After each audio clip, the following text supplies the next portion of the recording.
सबसे पहले आगे बढ़ते हुए बात करते हैं मध्य प्रदेश में विधानसभा चुनाव से पहले कमलनाथ और दिग्विजय सिंह के बीच खटास को लेकर चर्चाएं गर्म हैं। बीजेपी का आरोप है कि टिकट बंटवारे को लेकर दिग्विजय सिंह कमलनाथ से नाराज हैं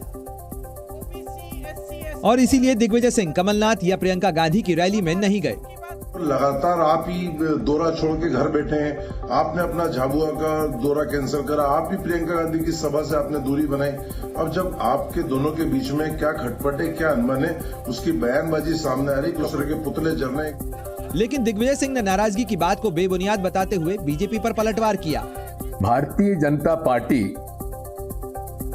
के नेतृत्व में, प्रादेशिक नेतृत्व में जो गुटबाजी है उसे छुपाने के लिए वे कांग्रेस पार्टी के बारे में और विशेषकर मेरे और कमलनाथ जी के संबंधों के बारे में अनेक भ्रम फैलाने का प्रयास कर रहे हैं।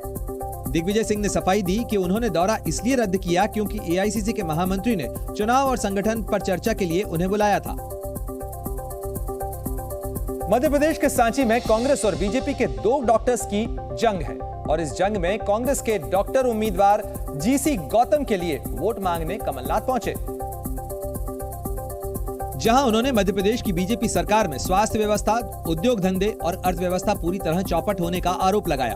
उन्होंने कहा कि बीजेपी सरकार ने प्रदेश को 3.5 लाख के कर्ज में डुबो दिया है। उन्होंने जनता से इस चुनाव में शिवराज सरकार को उखाड़ फेंकने की अपील भी की। चुनाव मध्य प्रदेश के भविष्य तय करेंगे। मध्य प्रदेश का भविष्य, मध्य प्रदेश की तस्वीर आप सबके सामने है। भ्रष्टाचार की बात करो, बेरोजगारी की बात करो। कमलनाथ ने राज्य में कांग्रेस की सरकार बनने पर किसानों के हितों में काम करने के साथ ही बेरोजगारों को रोजगार देने और कानून व्यवस्था ठीक करने का भरोसा दिया। छत्तीसगढ़ के दौरे पर गए कांग्रेस नेता राहुल गांधी ने राजनांदगांव में एक सभा की। इस दौरान उन्होंने बीजेपी पर जमकर हमला बोला और प्रदेश की जनता से कई वादे भी किए। राहुल गांधी ने किसानों को कर्ज माफी के साथ ही मजदूरों को हर साल दी जाने वाली 7,000 रुपए की राशि को बढ़ाकर 10,000 रुपए करने की बात भी कही। साथ ही स्वास्थ्य बीमा की राशि 5 लाख से बढ़ाकर 10 लाख रुपए किए जाने का भरोसा दिया। बघेल जी ने कहा कि आपके जो स्वास्थ्य में जो आपको इंश्योरेंस मिलता है 10 लाख रुपए, 5 लाख रुपए मिलता है, उसको हम 10 लाख रुपए का करने जा रहे हैं। राहुल गांधी ने प्रदेश के सभी बच्चों को मुफ्त शिक्षा देने का भी ऐलान किया। केजी से लेकर पीजी तक छत्तीसगढ़ की सरकार मुफ्त में शिक्षा देने जा रही है। राहुल गांधी ने राजनांदगांव के अलावा प्रदेश के कवर्धा में भी एक रैली को संबोधित किया और उन्होंने केंद्र सरकार पर जमकर निशाना साधा। 2 दिन के दौरे पर छत्तीसगढ़ पहुंचे कांग्रेस नेता राहुल गांधी अचानक किसानों के बीच पहुंच गए। राहुल ने किसानों के साथ मिलकर न सिर्फ धान की कटाई की बल्कि उनका हालचाल भी जाना। और इस दौरान राज्य के मुख्यमंत्री भूपेश बघेल और उप मुख्यमंत्री टीएस सिंहदेव भी मौजूद रहे। रायपुर के कटिया गांव पहुंचे राहुल गांधी खुद अपने हाथों से हंसिया लिए हुए दिखाई दिए, जबकि सिर पर गमछा बांधे नजर आए। राहुल गांधी ने वहां किसानों के साथ बातचीत की और धान की कटाई की। बाद में राहुल गांधी ने धान काटते हुए ये तस्वीरें सोशल मीडिया प्लेटफॉर्म एक्स पर शेयर की और लिखा कि किसान खुशहाल तो भारत खुशहाल। इतना ही नहीं, उन्होंने छत्तीसगढ़ के किसानों के लिए कांग्रेस सरकार में किए 5 बेहतरीन कामों के बारे में भी जानकारी दी। बीजेपी के राष्ट्रीय अध्यक्ष जेपी नड्डा ने छत्तीसगढ़ में चंद्रग्रहण के बहाने भूपेश सरकार पर हमला बोला और भ्रष्टाचार के ग्रहण से बचने के लिए सरकार बदलने की अपील की। जेपी नड्डा ने रायपुर ग्रामीण विधानसभा क्षेत्र के अमलाडीही क्षेत्र में बूथ विजय संकल्प अभियान को संबोधित करते हुए भूपेश बघेल सरकार पर भ्रष्टाचार का आरोप लगाया। उन्होंने कहा कि छत्तीसगढ़ पिछले 5 सालों से ग्रहण का सामना कर रहा है।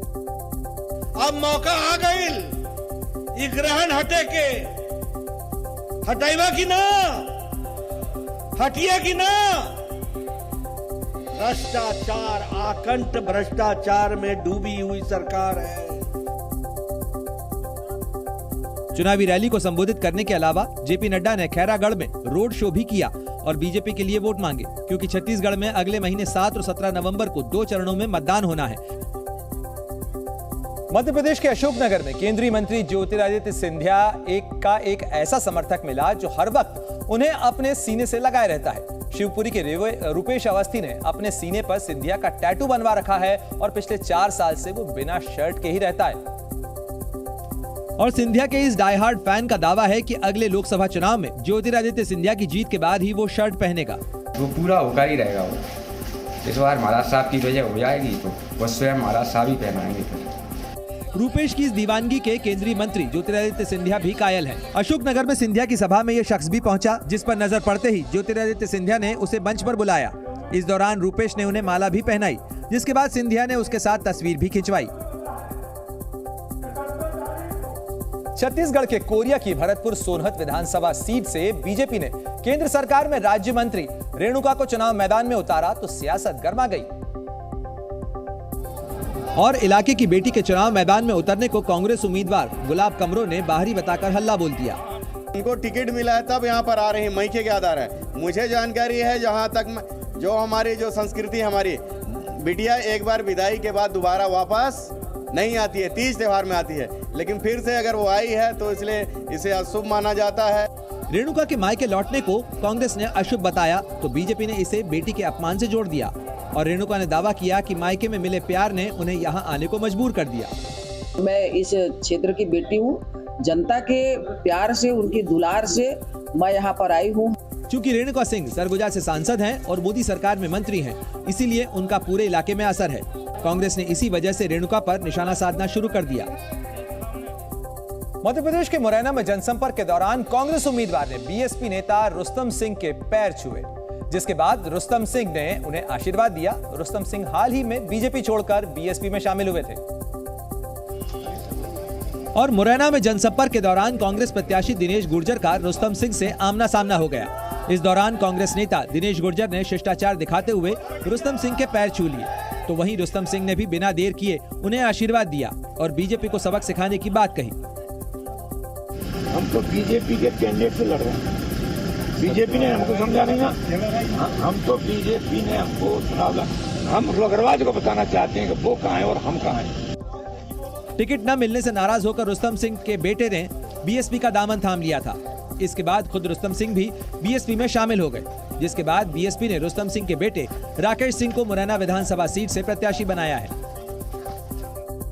राजस्थान कांग्रेस ने बीजेपी पर बड़ा आरोप लगाया कि प्रदेश अध्यक्ष गोविंद डोटासरा के घर ईडी के छापे का मकसद दरअसल कांग्रेस का डेटा चुराना था और ईडी के अधिकारी कार्रवाई के नाम पर डोटासरा के कंप्यूटर से सारा रिकॉर्ड पेन ड्राइव में लेकर गए, क्योंकि अध्यक्ष के कंप्यूटर में कांग्रेस की सारी जानकारियां होती हैं।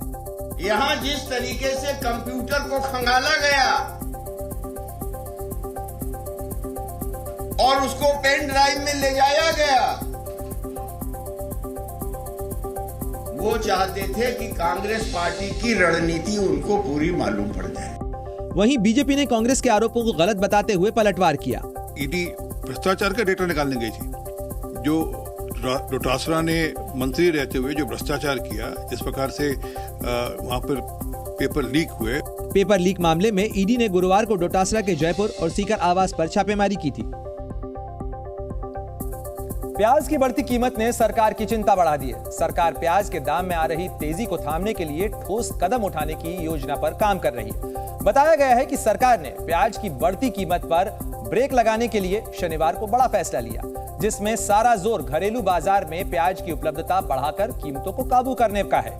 इसी वजह से सरकार ने निर्यात पर 31 दिसंबर तक $800 प्रति टन का एमईपी यानी न्यूनतम निर्यात मूल्य तय कर दिया है। इसके अलावा सरकार ने बफर स्टॉक के लिए अतिरिक्त 2 लाख टन प्याज की खरीद करने की भी घोषणा की है, जो पहले से खरीदे जा चुके 5 लाख टन के अतिरिक्त होगा। सरकार के इन कदमों से घरेलू उपभोक्ताओं के लिए सस्ती कीमतों पर प्याज उपलब्ध हो सकेगा। जी न्यूज़।